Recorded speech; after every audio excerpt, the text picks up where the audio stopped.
Evening everyone. So today I am doing a 2 series BMW in and out, kind of winter endurance, getting all sealed up, ready for the winter travels.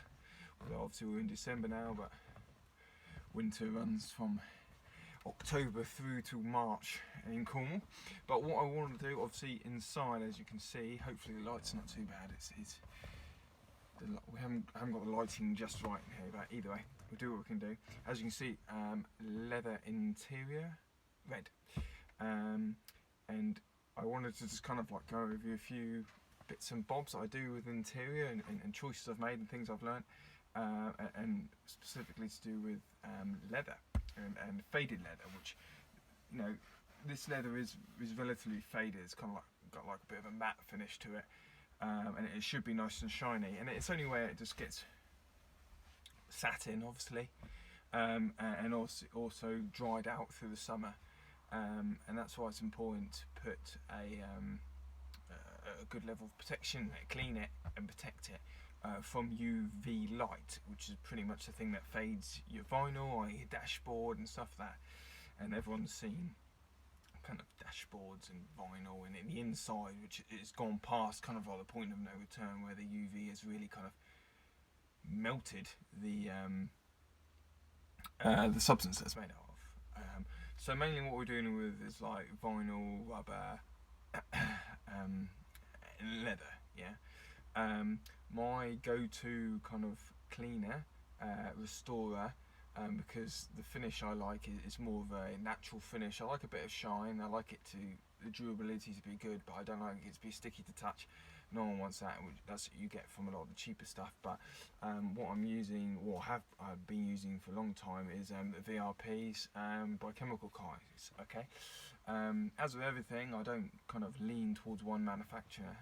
Chemical Guys is, I'm not a big fan of their polishes and bits and bobs of that, but I am a big fan of the VRP, which is just vinyl rubber plastic. Okay, really good. You only need a little bit, and it says on the back that it cleans as well, but I'm a big fan. You know, you clean it, you revitalise it, and then you protect it. Okay, if you skip the clean stage, then you pretty much just rubbing the dirt into the paint or protecting the dirt underneath whatever, you know, which is pointless, I think, you know. So I always clean it, everything, before I apply any kind of dressing. And my go-to for that is Bilthamber Surfic HD, which is a relatively cheap all-purpose cleaner. I've got it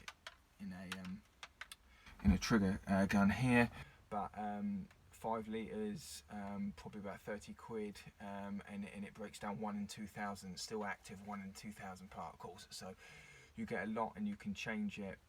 I've got a lot of actually different sprayers with different levels of the Surface HD made up, i.e. for like engines, engine bays, where I need a little bit more potent. So, but in interior, where I don't really want, I just want a little bit of cleaning, something to kind of take the grime off. But that's rubber and vinyl, and that's not really what this video is about. The main thing is that I want to talk about leather, obviously, and leather itself is a porous material. It's about much like your skin, and the dirt gets caught in it, especially when you're talking about like sweat and stuff like that, and it gets caught in it a bit like oh, light's gone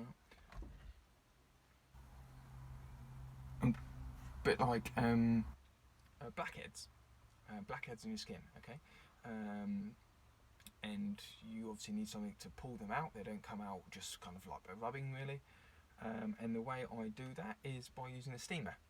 And the steamer is a very versatile bit of equipment. Mine needs an upgrade. This is a cheap, like household one. You can get fancy detailing ones, which I would like, which charge or heat up a lot quicker. But yeah, just you pretty much steam the leather. That opens the pores up. You then clean it with some Surface HD or other kind of multi-purpose cleaner. Wipe over with a nice microfiber, something quite grippy. Or first of all, actually give it a invigorate it a bit, or with a nice kind of soft brush. This is a boar hair one, so you don't scratch it.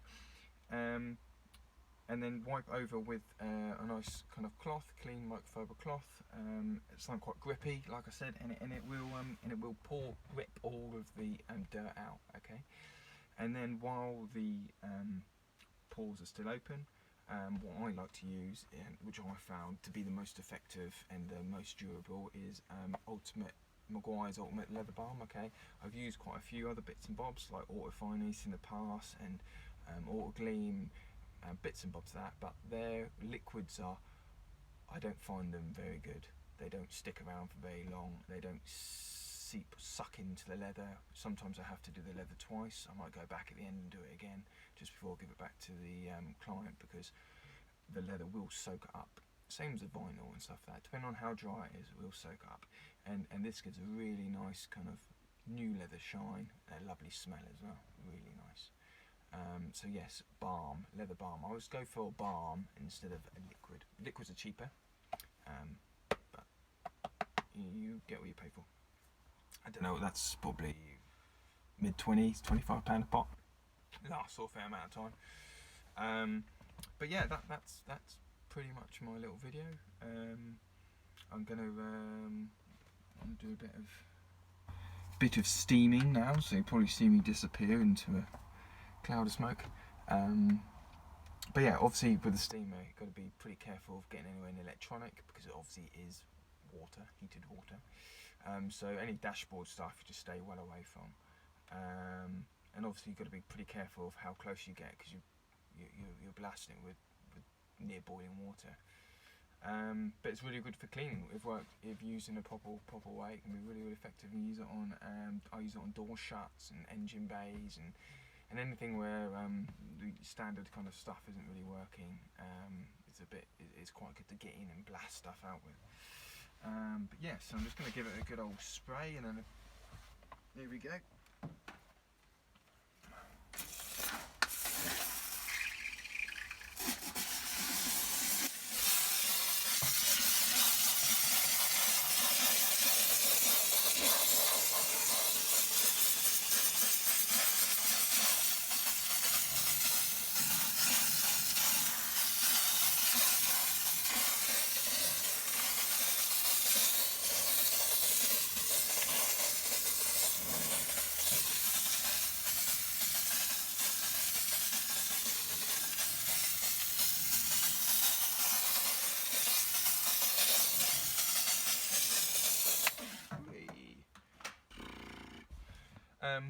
Cool, and give it a good spray.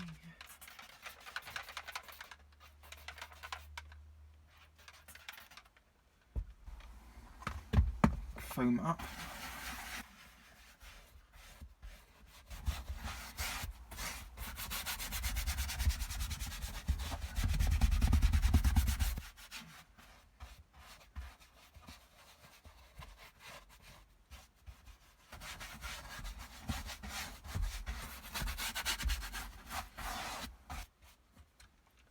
Right.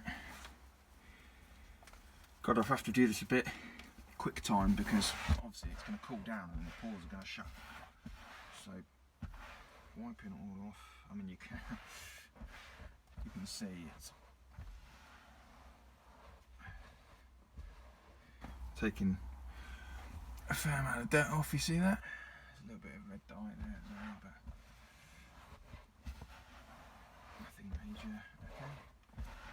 That's pretty much changes the colour of the leather. I mean, I don't know if you can see that, it's a lot brighter now. Okay, you can see it particularly with like cream cars. Light's gone off again. Cream cars, pretty much the leather turns from like a cream to white, which is what it should be really. You know, like a really nice whitey, off-white colour.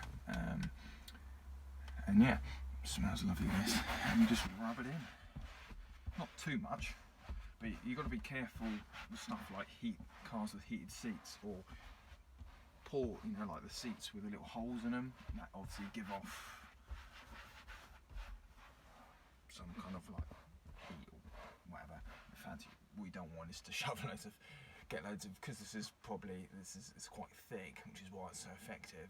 can also bung the pores up, you know, which you don't want obviously, because that would negate the heating effect. But only kind of quite high-end cars have that really.